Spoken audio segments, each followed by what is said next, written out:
Hi everybody, my name is Erica Skinner and this is my discussion post number 1.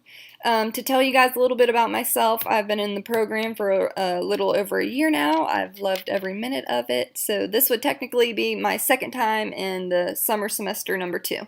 So it goes by really fast and I'm excited to get to know a lot. Well, I think I know pretty much everybody in the class, but excited to know more about you. And for those I don't know, hello. I'm in the clinical mental health concentration. I really like working with people within long-term treatment facilities. I've done work at Longleaf Neuromedical Treatment Center in Wilson, North Carolina for probably a little over 2 years now. I really like the concept that this is a home for these people who otherwise, to give you an example of the population, a lot of them have severe mental or physical or both disabilities, and they also demonstrate violent behaviors.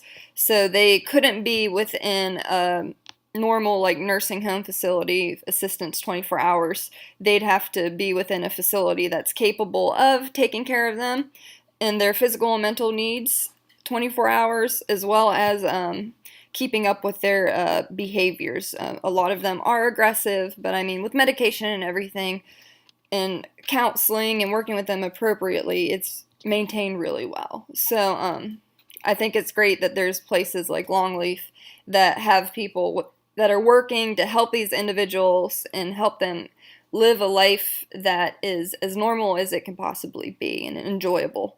It's kind of hard to say what normal is in life, because I'm telling you, it gets interesting. To talk about some of my hobbies, I am a long distance runner. I've been one for over 10 years now. I am retired. I ran all through college, high school, and everything, but I still run every day. That's my number one stress reliever. I really like looking up funny YouTube videos and funny internet memes. They make me happy, especially when I'm stressed out.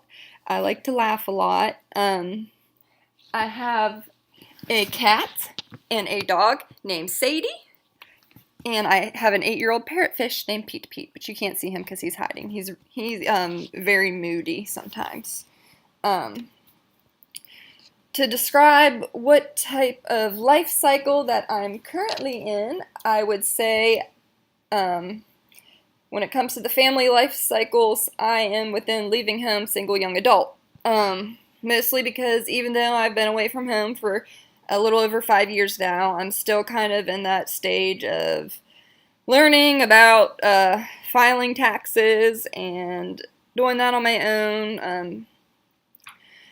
Going to State Farm all the time, working out investments and keeping up with my bank accounts and everything. So, yeah, I guess living on my own, and I think it's pretty funny because I'm not sure if it's in the Wheel article or not, or maybe I read it in the developmental book for my other class, but it says people that are going through lifestyle transitions tend to kind of resort back to some aspects that they had in childhood, and I'm just sitting here like, nuh-uh, as I have important documents and stuff and my checkbook on my counter, and I'm wearing a shark hat and a Godzilla poster in my living room. So it's been a really interesting week reading about these things, because it kind of helps you see things a little more clear.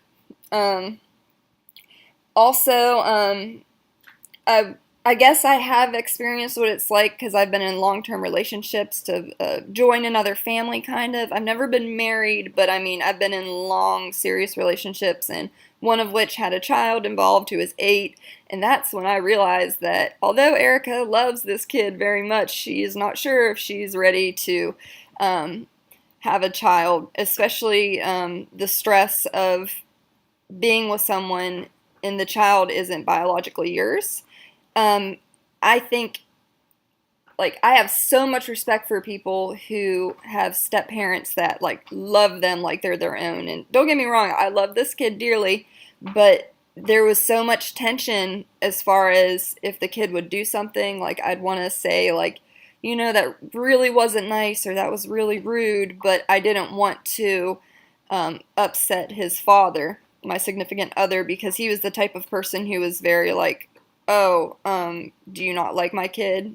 Like, I don't know. I guess that was kind of his, he had his own things going on and way of handling things that didn't correlate with mine. So, Erica's not ready for kids. We'll leave it at that. She's not ready for marriage. She doesn't even know what she wants for dinner. So, going into the article, I thought it was really, I guess, back and forth with the Weber article, because mostly it's like saying all these things that therapists have to do and all these like responsibilities, and I was just kind of like, man, like, I'm not trying to work with this prepubescent teenager who has like all these anger problems and then work with him, and then all of a sudden his parents divorce, and like, I forget exactly the term that was called, but I was really like, oh, like interrupting like the system with the circular cause and effect, because what you may do influences the whole family, which could lead to not only some people being mad at each other, but I mean families entirely breaking up. So that was a little bit nerve-wracking. To answer question number 24 in our book, with the whole developmental tasks thing and identifying an important family problem, what my family did to overcome it, and how did we change once the problem was overcame. I'm thinking about probably when I was about to leave for college. I'm from Ohio, so being like over 500 miles away from home in Wilson, North Carolina, Barton College, was like a big change for my family, especially because my mom was always single growing up, so there was a lot of times where it was like me watching over my younger siblings. I think I've read this term in a book as like the hero sibling, the one who becomes kind of like the parent figure to her younger siblings whenever the actual parent is preoccupied with other things. It was really like all of a sudden all this responsibility, like I was able to make sure my youngest sister, who was only in elementary school at the time, was all dressed up, ready for school, showered and everything, taken care of, and my middle sister had whatever she needed, helped her through getting her license and everything. But now all of a sudden, all these responsibilities that I was able to help my mom with, she realized she was going to be stuck with all of them. That definitely created some tension, a little bit of resentment between my mom and I, because she felt like it was unfair that I get to escape from all of this. And I guess there's a lot more behind the story that you would have to know about my mom, but that's how I perceive it, to be able to explain it to someone else. How we resolved it, I mean, basically, once I left, there was a lot of angry phone calls back and forth, but I think after a while, my mom ended up joining a church, and I guess having that like support and community around her of stability was something that she really needed to see, and I guess the church really helped support her with realizing her priorities and stuff better, and helping her become at peace with herself. And I guess through that, I mean, our relationship got better. I mean, there wasn't really an aha moment where everything changed. I guess just over time with separation and her being on her own and forced to change, and with support of other people, it just kind of worked itself out. But now, I mean, my family's great. I'm down here. I talk with them on the phone regularly, and I go home a few times a year, and no more mean phone calls. So, sorry for this being so long, but I guess there's a lot of information, and I'm just like, oh, this is crazy. So, thanks for listening, everybody. Look forward to reading your post. Bye.